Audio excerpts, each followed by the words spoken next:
अनकहा रिश्ता। सुहेश कुमार जी को अपनी पत्नी के देहांत के बाद अपने बेटे कुणाल के साथ शहर आना पड़ा, क्योंकि पत्नी के जाने के बाद वे एकदम अकेले हो गए थे। अब बेटा ही था जिसके साथ वो रह सकते थे और उनकी इस उम्र में सही से देखभाल हो सकती थी। उनके बेटे ने शहर आकर सुहेश जी को उनका कमरा और बालकनी दिखाई और कहा, पापा आप कुछ समय यहाँ बालकनी में सुकून से बैठ सकते हैं, अखबार पढ़ सकते हैं, आपका मन लगा रहेगा। और देखो पापा, मन तो आपको लगाना ही पड़ेगा। सुहेश जी भी अपना मन लगाने की पूरी कोशिश करते, लेकिन बुढ़ापे का एकाकीपन उन्हें खाए जाता था। आसपास कोई बोलने वाला भी नहीं था। बेटा और बहू अपने काम में लगे रहते।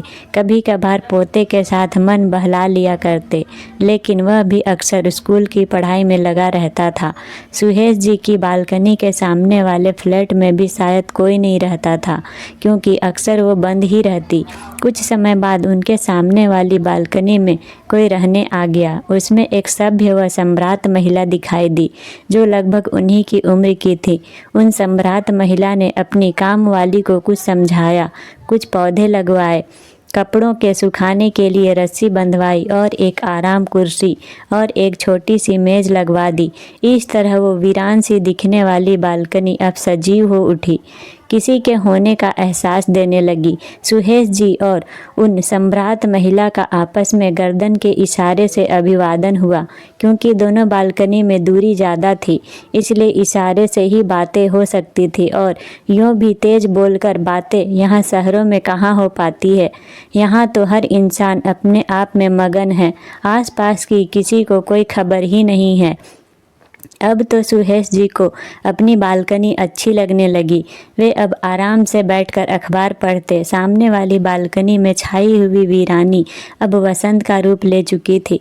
तुलसी का पौधा उनकी आस्था को दर्शाता, तो मनी प्लांट की बेल व छोटे फूलों के पौधे जिंदगी की सजीवता को दिखाते। वैसे भी स्त्रियों को वरदान मिला है कि वे चाहे जहाँ घर बसा सकती हैं, उसे स्वर्ग का द्वार बना सकती हैं, वसंत ला सकती हैं, वीरानिया को बदलकर बगिया खिला सकती हैं। स्त्रियाँ घर के आसपास एक सकारात्मक ऊर्जा का निर्माण करती हैं। बस इस तरह उन दोनों का रोज आँखों से व गर्दन के इशारे से आपस में अभिवादन होने लगा। संवाद कभी ना होता। सुहेश जी अब फिर से जिंदगी को जीने लगे थे। वे उस महिला को कभी वहाँ सब्जी साफ करते देखते, कभी पौधों में पानी देते हुए देखते, कभी अचार सुखाते तो कभी स्वेटर बुनते। दोनों का आपस में कभी संवाद नहीं होता, बस एक एहसास होता है कि उनके आसपास भी कोई है। उस महिला की एक प्यारी सी पोती भी थी, जिससे वो कभी कभी इशारों में ही सुहेश जी को नमस्ते करवाती, जिससे उन्हें और अपनापन महसूस होता। बस इस तरह दोनों में एक प्यारा सा अनकहा रिश्ता बन गया। यूं ही कई महीने गुजर गए। एक दिन सुहेश जी ने देखा कि उस महिला ने न ही उस दिन दीप जलाया और न ही पौधों को पानी दिया, बस आकर आराम कुर्सी पर ऐसे ही बैठ गई। सुहेश जी को लगा कि शायद तबीयत खराब है। उन्होंने इशारों से पूछा, क्या हुआ? उन्होंने भी इशारे से ही जवाब दिया, सब ठीक है।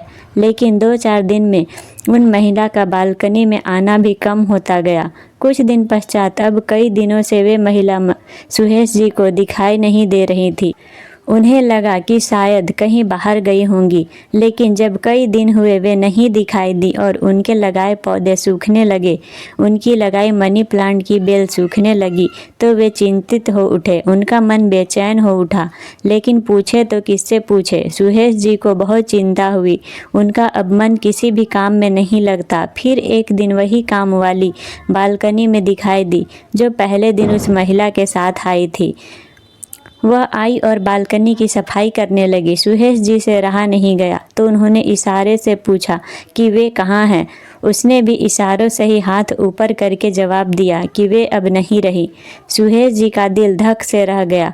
उन्होंने उस अकेली पड़ी आराम कुर्सी की तरफ देखा और फिर एक बार वो अपनेपन को अकेला महसूस करने लगे। उनका वो प्यारा सा अनकहा रिश्ता अनकहा ही रह गया। दोस्तों, कहानी कैसी लगी ज़रूर कमेंट करके बताएं।